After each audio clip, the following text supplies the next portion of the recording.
All right, Brock, here's an side-by-side comparison, doing an analysis of your student's lift. As you can see, his bar path remains completely in front of the vertical line.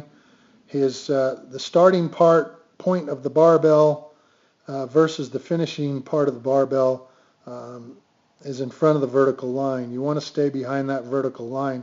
And how you do that is you got to remain flat-footed, and you got to pull really hard in the back position. Even from the very beginning of the lift, you got to start pulling that weight back to keep that weight behind the vertical line and finish on or behind that vertical line. If you can finish behind the vertical line, it's even better.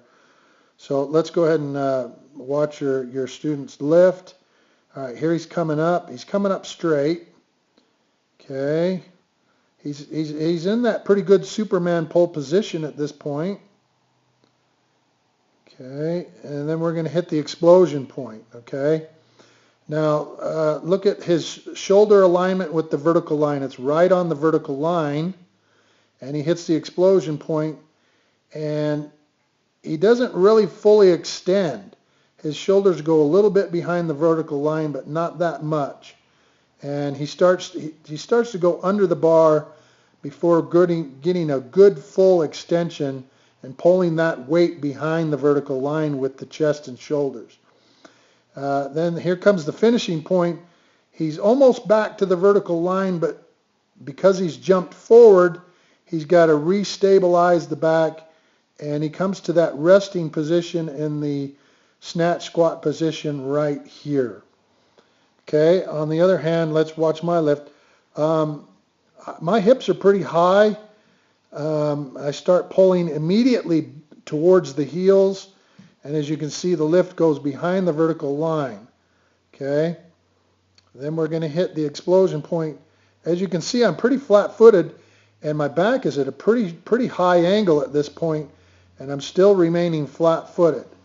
Then I hit the explosion point. My hips have made contact with the bar, and my heels just barely start to come up a little bit. I need to keep those a little bit flatter. Hit the explosion point, and as you can see from here, look at where my shoulders are on the vertical line at when my hips make contact. And now watch my shoulders as I fully extend. I pull my shoulders and chest way behind the vertical line, and that's going to generate keeping that bar to come backwards. And then I hit my settling position right there, and I'm settled into the lift, and I'm able to just stand up. And as if you notice, my finish point, my heels are in the exact same spot as where my heels started.